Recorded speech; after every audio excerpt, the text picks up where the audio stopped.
The photograph sits behind glass in the Louisiana State Archives, its edges yellowed and cracked with age. At first glance, it appears to be nothing more than a formal portrait from 1848. A well-dressed woman seated at an ornate tea service, her expression calm and composed. The silver teapots gleam even through the sepia tones, and delicate china cups rest on embroidered cloth.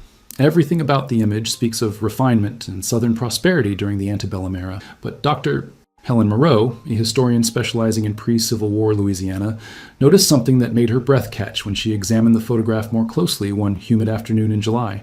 The woman in the image wore elegant jewelry, intricate earrings, and multiple necklaces that suggested wealth and status. Yet there was something in her eyes, a distant quality that didn't match the formal setting. And then Helen saw it, barely visible against the dark fabric of the woman's dress, a small detail that changed everything. The collar of her gown, upon magnification, revealed something that changed everything about this image. It was high and ornate, but closer inspection showed it concealed something else, subtle marks on her neck that suggested restraint rather than fashion. Helen's hands trembled as she cross-referenced the photograph with property records from Baton Rouge's Beauregard Plantation district. The woman wasn't the mistress of the house posing for a commemorative portrait. She was an enslaved woman named Céline, and within 6 months of this photograph being taken, every member of the family she served would be dead under mysterious circumstances that shocked the entire state of Louisiana. Helen had stumbled upon one of the most disturbing and suppressed cases in Baton Rouge history, a story deliberately buried by authorities who feared the implications of what had happened in that grand house along the Mississippi River.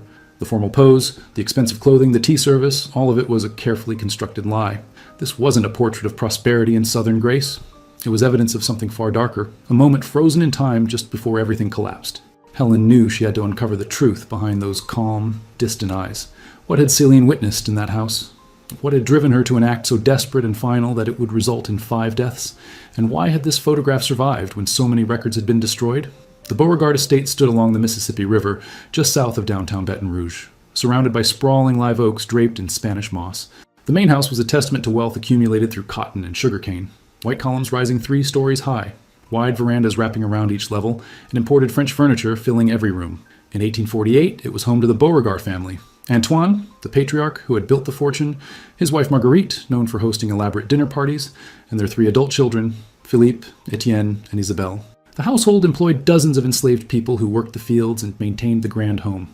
Among them was Céline, who had been purchased at a New Orleans auction when she was just 14 years old. Now 28, she had spent half her life in the Beauregard house, rising from field work to a position inside the home where she served as personal attendant to the family. Her intelligence and composure had not gone unnoticed. Marguerite often boasted to her friends about Céline's refined manners and skill with French cuisine, but what the Beauregards saw as docility was actually something far more complex. Céline had learned to read by secretly watching the children's lessons through doorways. She had memorized the layouts of every room, every routine, every vulnerability in the household's daily life. She kept her expression neutral, her voice soft, her movements graceful, all while observing everything with sharp, calculating eyes. Helen discovered property records showing that Céline had been separated from her mother and 2 younger siblings when she was purchased. Letters from neighboring plantations mentioned that the Beauregard household was known for its strictness, though details were carefully omitted from official correspondence. One letter, dated March 1848, mentioned that discipline had been administered to several enslaved people on the estate, though the writer offered no specifics. The photograph itself was unusual for the era. Few enslaved people were ever photographed in such formal settings, and when they were, it was typically as anonymous figures in the background of family portraits. Yet here was Céline, centered in the frame, dressed in fine clothing, seated at a table of luxury. Helen began to suspect this wasn't a portrait meant for display. It was something else entirely. Perhaps documentation of property, or a bizarre attempt by the Beauregards to demonstrate their benevolence to visitors and business associates who questioned the institution of slavery. Whatever the reason, it captured Céline at a pivotal moment, just months before everything would change. Helen's investigation led her deep into the dusty archives of the East Baton Rouge Parish Courthouse, where she discovered fragmented records from November 1848. A brief notation in the coroner's log stopped her cold. 5 deaths at Beauregard Estate, suspected poisoning. Investigation sealed by order of governor. The entry was followed by a series of redacted lines, the ink deliberately blotted to obscurity. Why would a governor personally intervene to suppress details of deaths on a private estate? She requested access to sealed records through a formal petition, arguing historical significance. While waiting for approval, Helen interviewed descendants of families who had lived in the area during that period. Most knew nothing about the case, but an elderly woman named Dorothy Hebert, whose great-great-grandfather had been a doctor in Baton Rouge, remembered stories passed down through her family. Her ancestor had been called to the Beauregard estate one cold November morning and found all 5 family members violently ill. My grandfather said the doctor tried everything, but they died within hours of each other, Dorothy explained, her voice barely above a whisper in her living room filled with antique furniture and family portraits. But here's what always stuck with him. The doctor said the symptoms didn't match any natural illness he'd ever seen. It was too uniform, too deliberate. He suspected poison immediately, but when he tried to report it to authorities, he was told to keep quiet. They threatened his medical license if he spoke publicly about what he'd witnessed.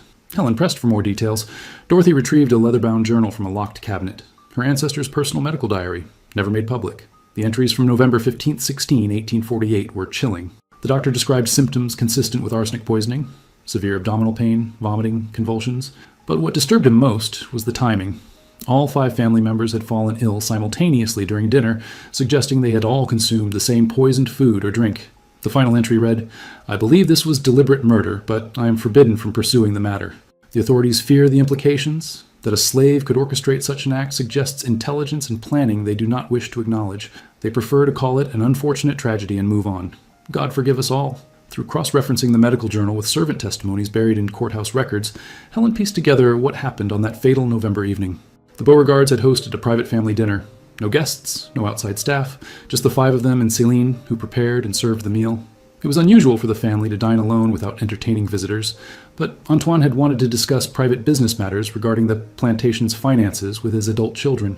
Céline had served a traditional Creole dinner, gumbo, rice, braised duck, and sweet potato pie for dessert. She moved through the dining room with her characteristic grace, refilling wine glasses and clearing plates while the family discussed crop yields and cotton prices. Witnesses from neighboring estates reported seeing nothing unusual that evening. Lamps glowed in the windows, and the sound of conversation drifted through the warm night air.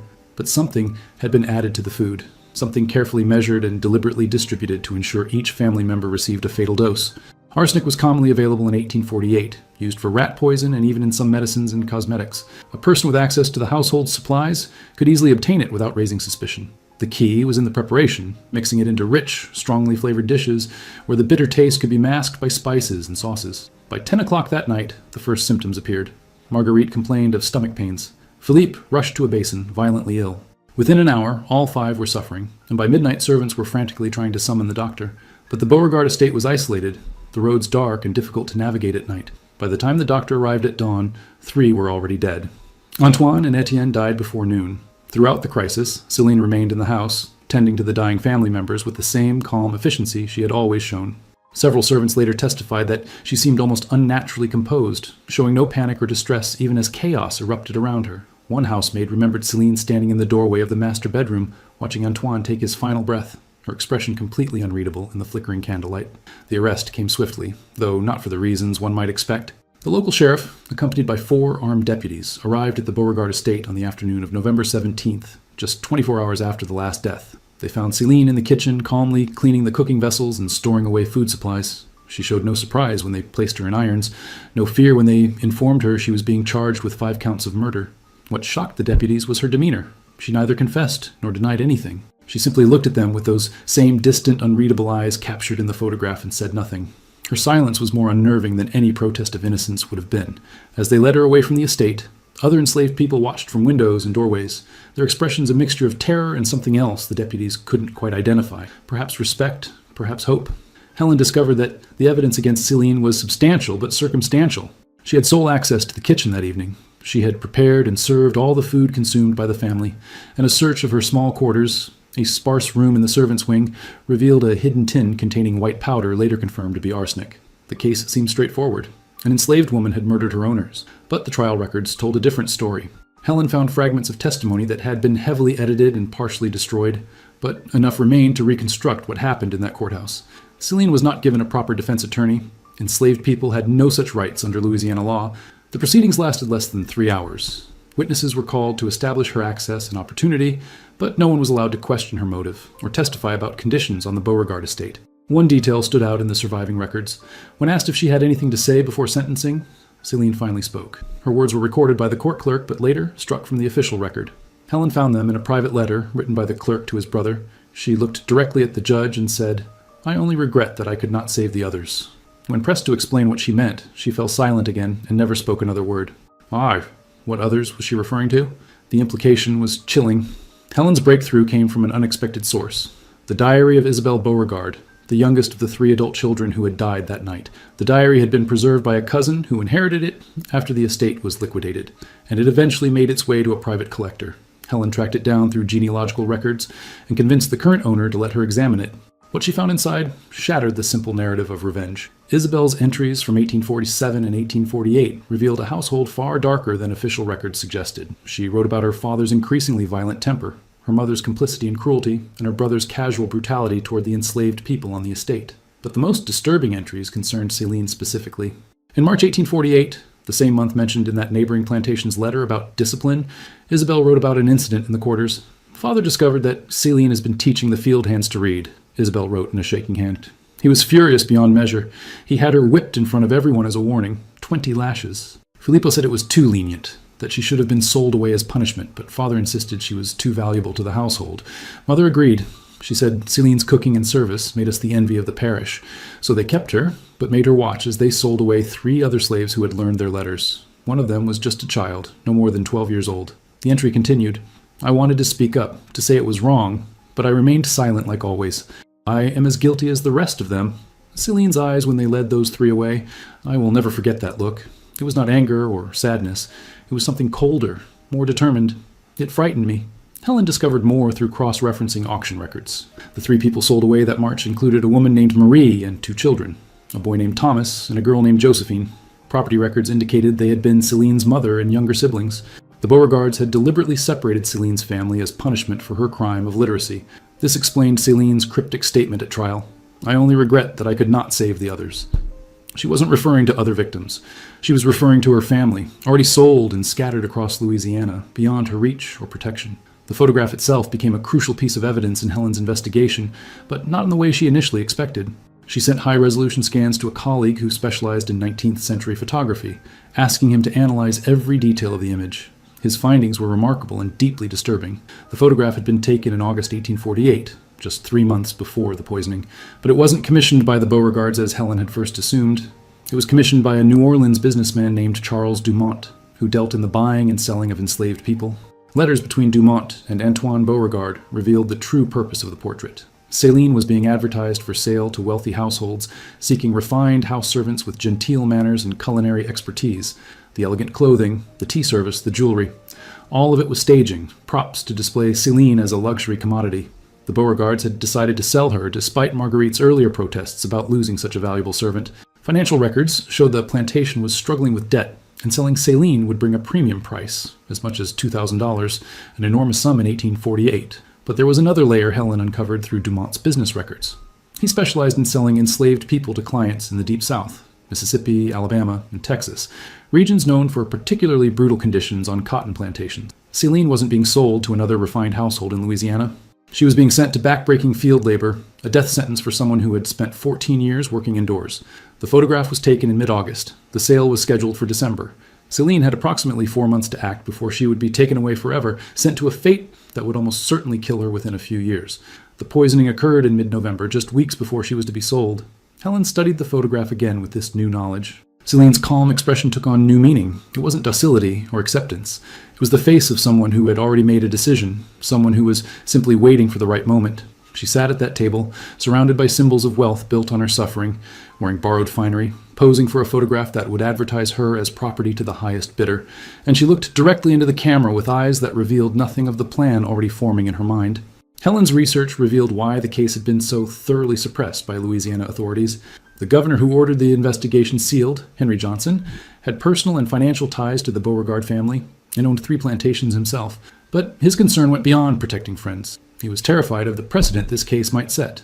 The 1840s saw increasing tensions over slavery throughout the South. Slave rebellions, though rare, haunted the nightmares of plantation owners. The Nat Turner Rebellion of 1831 remained fresh in collective memory. Any case that demonstrated the ability of enslaved people to successfully plan and execute such a calculated act of resistance was considered dangerous propaganda that could inspire others. The authorities wanted the story buried completely. Court records showed that Céline was convicted and sentenced to hanging within a week of her arrest. But Helen discovered something extraordinary in the execution records, or rather, in their absence. There was no record of the execution ever being carried out. The courthouse records simply stopped mentioning Céline after her sentencing.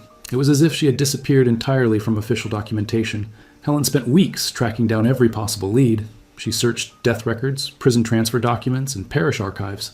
Finally, she found a clue in the personal correspondence of a Catholic priest named Father Michel, who had provided spiritual counsel to condemned prisoners in Baton Rouge. In a letter to his brother dated January 1849, Father Michel wrote cryptically about a woman of remarkable courage, who was spared the rope but condemned to something perhaps worse, to be forgotten entirely. Following this lead, Helen discovered that several prominent Louisiana families had pressured the governor to avoid a public execution. They feared it would create a martyr and bring too much attention to the case. Instead, Celine was quietly transported to a remote work camp in the western part of the state, her name erased from records, her fate deliberately obscured. She would spend the rest of her life in brutal labor, her story suppressed, her act of resistance transformed into a shameful secret that Louisiana's elite wanted buried forever. The Beauregard estate was sold within months, the grand house eventually torn down. The family name faded from prominence, and Celine became a ghost, mentioned only in whispered conversations, her photograph hidden away in archives, her story deliberately forgotten. As Helen prepared to publish her findings, she made one final discovery that connected Celine's story to the present day. Through genealogical research and DNA analysis offered by descendants of enslaved people from Louisiana, she traced possible relatives of Celine who were alive today. The search led her to a woman named Lorraine Dumas, a 68-year-old librarian in New Orleans whose grandmother had passed down stories of an ancestor named Celine who had struck a blow for all of us who couldn't fight back. When Helen showed Lorraine the photograph, the older woman's eyes filled with tears. "That's her," Lorraine whispered, touching the glass that protected the image. "I never thought I'd see her face. We always knew the story, but we never had proof. My grandmother said Celine survived the work camp, though just barely. She lived until 1871, freed by the war, but broken in body. She never spoke about what happened at the Beauregard house, but she told her daughter, my great-great-grandmother, to never forget that she had fought back, that she had refused to be sold away like cattle." Lorraine revealed family documents that confirmed the connection. Letters written after the Civil War, a Bible with Celine's name inscribed inside, and a small tin box containing herbs and spices, a reminder of the kitchen where Celine had exercised the only power she had available to her. The family had preserved these items for generations, waiting for a time when Celine's story could be told without fear of retribution. Helen's article, published in the Journal of Southern History, caused immediate controversy. Some historians praised her meticulous research and argued that Celine's story represented an important example of resistance within slavery. Others condemned the work, arguing that it glorified murder and could be misunderstood as endorsing violence. The debate raged in academic journals and public forums. But for Lorraine and other descendants, the controversy missed the point entirely. People want to make it simple, Lorraine explained during a public lecture at Louisiana State University. They want Celine to be either a monster or a hero. She was a human being pushed beyond endurance who made a choice in impossible circumstances. She knew she would die or worse for what she did, but she did it anyway. That's not about heroism or villainy. It's about what it means to be human when everything human has been stripped away from you. The photograph now hangs in a special exhibit at the Louisiana State Museum, part of a comprehensive display about resistance and survival during slavery. Visitors stand before it every day, studying Celine's face, trying to read the emotions behind those distant eyes. The museum includes the full context: the Beauregard family's cruelty, the separation of Celine's family, the plan to sell her away, and her decision to act.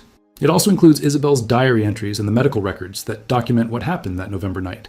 Helen continues her research, knowing there are thousands of similar stories still buried in archives across the South, stories of resistance, survival, and humanity, persisting in the face of unimaginable cruelty. She receives letters regularly from people whose ancestors were enslaved, thanking her for bringing Celine's story to light, for refusing to let her be forgotten. On the anniversary of the poisoning, Lorraine and other descendants gather at the site where the Beauregard estate once stood. Nothing remains of the grand house with its white columns and elegant verandas. The land has been developed into a residential neighborhood, where modern homes sit on streets named after trees rather than the plantation owners who once dominated this land. But the descendants remember. They bring flowers, they speak Celine's name aloud, and they tell her story to their children. The photograph that was meant to commodify Celine, to reduce her to property that could be bought and sold, has become instead a testament to her humanity and her resistance. Every person who looks at that image and sees not a docile servant, but a woman planning her survival, planning to strike back against a system designed to crush her, that's Celine's victory. She could not save her mother and siblings. She could not prevent her own suffering, but she refused to go silently to the fate others had planned for her. Helen reflects on this as she updates her research files, preparing for her next project. History is full of photographs that hide secrets, documents that obscure truth, and official records that serve power rather than justice.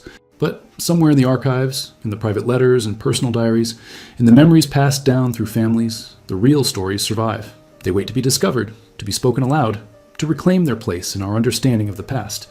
Celine's photograph is not just evidence of a crime or a historical curiosity. It is a reminder that behind every sanitized narrative of the past, behind every grand estate and elegant portrait, there were human beings whose stories we must not forget. The photograph looks sweet, a refined woman at a tea service, but it speaks of resistance, survival, and the terrible choices people make when pushed beyond endurance. And now, finally, we are listening.